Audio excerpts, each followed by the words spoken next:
ఇది కేవలం సమాచారంగా మాత్రమే భావించండి. వైద్య నిపుణులను సంప్రదించండి. బెస్ట్ గిఫ్ట్ ఏంటి మదర్స్ డే సందర్భంగా అడుగుతున్నాను. మోస్ట్ ఇంపార్టెంట్ థింగ్ అండి మనీ. మనీయా? మనీ ఎందుకు అంటే అంటే మనీ మదర్ కి ఇవ్వగలగాలి అంటే మదర్స్ అందరికి రావాలంటే మనం ఫెసిలిటేట్ చేయగలిగింది ఏమిటి? ఇప్పుడు మనకి ట్రెడిషనల్ గా ఒక సొసైటీ ఎలా క్రియేట్ అయింది అంటే తల్లి బాధ్యత తను అన్ని త్యాగాలు చేసి పిల్లల్ని చూసుకుని తన లైఫ్ తను చూసుకోకపోతే అందరూ పూజ చేస్తారు. సో ఈ మైండ్ సెట్ మారాలంటే ఏం చేయాలి? ఈ మైండ్ సెట్ మారాలి అంటే we should start educating men అండి. డాక్టర్ మణిపవిత్ర, మీ ఎక్స్పీరియన్స్ లో మీరు సింగిల్ మామ్స్ ని చూసుంటారు చాలా సందర్భాలు.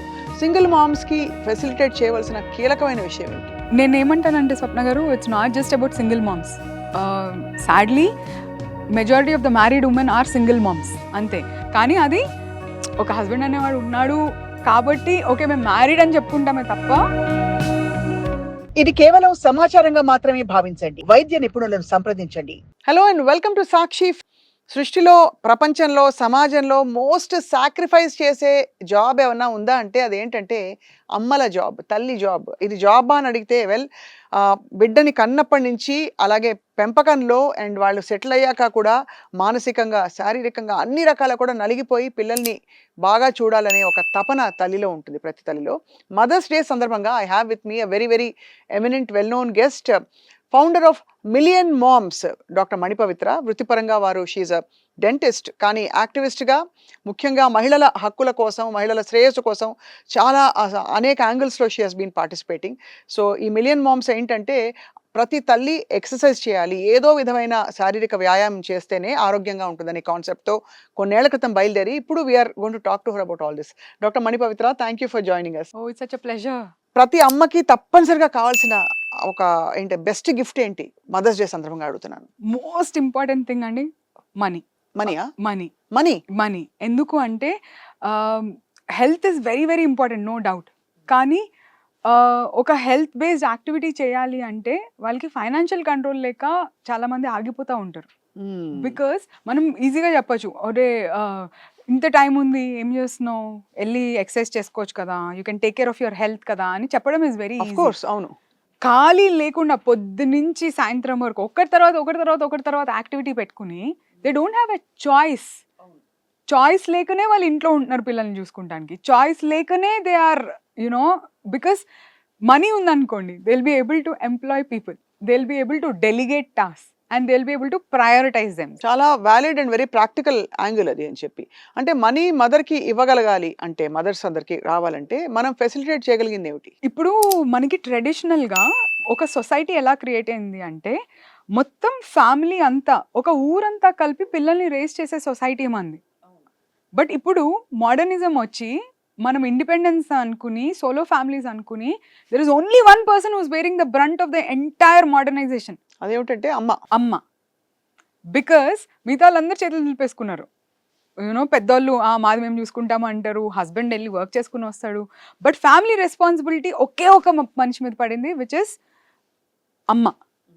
అంటే అక్కడ మొత్తం ఇల్లుని మేనేజ్ చేసే లోడు ఆమె, పిల్లల్ని పెంచే బాధ్యత ఆమె. అంతే కదా, వాళ్ళ మార్కులు కూడా ఆవిడే బాధ్యత, వాళ్ళ బిహేవియర్ కూడా ఆవిడే బాధ్యత. అంటే సొసైటీకి ఏం సంబంధం లేదు, నువ్వు టీవీలో ఇష్టం వచ్చినట్టు వేసుకుని వాళ్ళకి డిజిటల్ మీడియాలో పెంట అన్ని వాళ్ళు ఎక్స్పోజ్ అయినా దానికి కారణం ఒకే ఒక పర్సన్, దట్ ఈస్ అమ్మ. అంతే కదా, అమ్మల్నే అంటారు. So I feel the person who's struggling the most in this society because of this ultra modernization and growth and all of this is a woman, because she's still bearing the brunt of that responsibility. ఇక్కడ ఒక కీలక విషయం, million moms మీరు మొదలు పెట్టినప్పుడు వ్యాయామం అవసరం అని మొదలు పెట్టారు. Of course your very successful and చాలా మంది రెవల్యూషన్ వస్తుందా, మెల్లిగా వస్తుంది చెప్పొచ్చు కదా? ఆల్రెడీ వచ్చేసింది, thanks to Covid has accelerated the process. మేము ఎన్నో సంవత్సరాలు పట్టాలనుకుంది, ఫటాక్ అని అవేర్నెస్ తీసుకొచ్చి everyone is able to take care of the physical health. కానీ ఇక్కడ మెంటల్ హెల్త్ గురించి మాట్లాడదాం. అమ్మలకి అవుట్లెట్ అసలు ఉండదు. అంటే ప్రతి తల్లికి ద లెవెల్ ఆఫ్ సాక్రిఫైస్ ఎంత చేయాలన్నది దానికి అసలు కొలమానమే లేదు. ఎందుకంటే అది మనం ముఖ్యంగా మన భారతీయ సమాజంలో ఎంత పెట్టేసామంటే ఆ బాధ్యతని, తల్లి బాధ్యత తను అన్ని త్యాగాలు చేసి పిల్లల్ని చూసుకుని తన లైఫ్ తను చూసుకోకపోతే అందరూ పూజ చేస్తారు. సో ఈ మైండ్ సెట్ మారాలంటే ఏం చేయాలి? ఈ మైండ్ సెట్ మారాలి అంటే we should start educating men అండి. బికాస్ ఇక్కడ మనము ఓన్లీ ఉమెన్తో వర్క్ చేస్తే సరిపోవట్లేదు అనే రియలైజేషన్ నాకు in less than 3 years of starting million moms నాకు అర్థమైపోయింది. ఎందుకు అంటే ఉమెన్ ఓకే ఫైనాన్షియల్ రెస్పాన్సిబిలిటీ కూడా వాళ్ళే తీసుకుంటారు, అన్ని రెస్పాన్సిబిలిటీస్ వాళ్ళే తీసుకుంటారు. But what about man? Is able to accept her growth? Is able to adjust to her changing mindset? Men are not able to adapt to the changing circumstances. So I feel strongly men కూడా ఇప్పుడున్న సిచ్యువేషన్కి మారుతున్న పరిస్థితులకి అనుగుణంగా వాళ్ళు మారకపోతే మనం only మదర్స్ని empower చేసినంత మాత్రాన వాళ్ళు వెళ్ళి హ్యాపీగా చేసుకునే పరిస్థితి లేదు. Right. So as a family, as a society మనం అంతా కూడా మన మైండ్ సెట్ని మార్చుకోవాలి.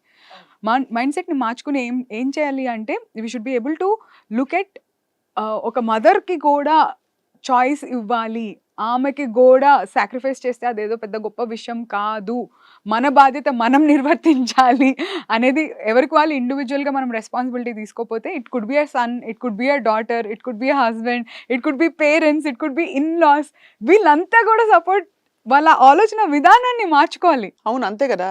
మనం ఇంగ్లీష్ సినిమా గుర్తొస్తుంది, శ్రీదేవి గారి character.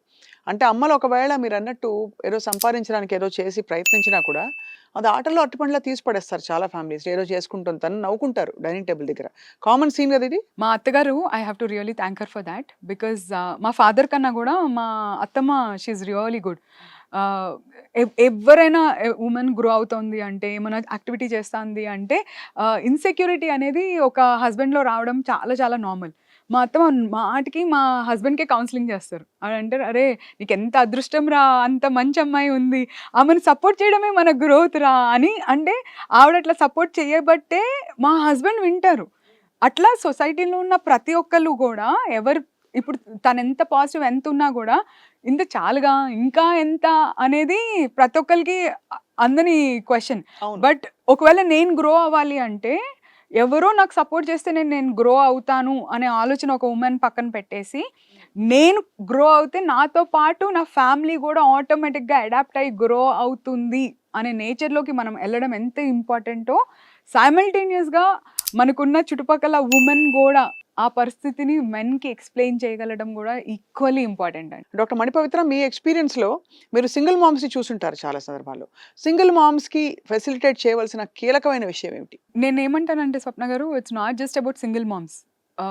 Sadly majority of the married women are single moms in Indian society.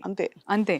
కానీ అది ఒక హస్బెండ్ అనేవాడు ఉన్నాడు కాబట్టి ఓకే మేము మ్యారీడ్ అని చెప్పుకుంటామే తప్ప, I strongly think every woman is a single mom. Without సపోర్టే చాలా మంది మదర్స్ చేసుకుంటున్నారు. బట్ ఇంకా ఇక్కడ యాడెడ్ డిసడ్వాంటేజ్ ఏంటి అంటే సింగిల్ మదర్స్కి కంపానియన్షిప్ మాట్లాడటానికి, ఆ సపోర్ట్ ఇస్తానికి, ఆ ఫ్రస్ట్రేషన్ చూపిస్తానికి మాట్లాడటానికి కూడా ఇంకొకరు లేకపోవడం అనేది బాధాకరమైన విషయం. బట్ మనం కనుక ఒక ఉమెన్ ఇంకో ఉమెన్కి కనుక సపోర్ట్ చేసుకోగలిగితే, right, if you have one good friend no, మొత్తం game will be changing. Right, like lot of single మామ్స్కి నేను చెప్పేది ఒకటే, మీరు ఒక్కళ్ళే అన్న ఆలోచన పక్కన పెట్టండి. మీకు ఒక హస్బెండ్ ఉంటేనే మీరు ఏదో చేసేస్తారు, హస్బెండ్ ఉన్న లేడీస్ ఏదో చేసేస్తున్నారని ఆలోచించద్దు. హస్బెండ్ ఉన్న లేడీస్కి ఇంకా చాలా ప్రాబ్లమ్స్ ఉన్నాయి, ఎవరు చెప్పుకోలేక బాధపడుతున్నారు లోపల. మీకు అట్లీస్ట్ మిమ్మల్ని ఆపేవాళ్ళు లేరు, ఎవరో లేరు అనే బాధ వీళ్ళని ఆపుతుంది. ఆ ఆలోచన మార్చేసేయండి. మిమ్మల్ని ఆపడానికి కూడా ఎవరు లేరు అనే రియలైజేషన్కి మీరు ఎప్పుడైతే వెళ్ళగలుగుతారో, that's when you will be able to really embrace growth. Don't think you are alone. Most of us are alone. Some of us are married. Some of us are solo. You don't have anyone to stop you. Thank you, Dr. Manipavitra. Yeah, namaste.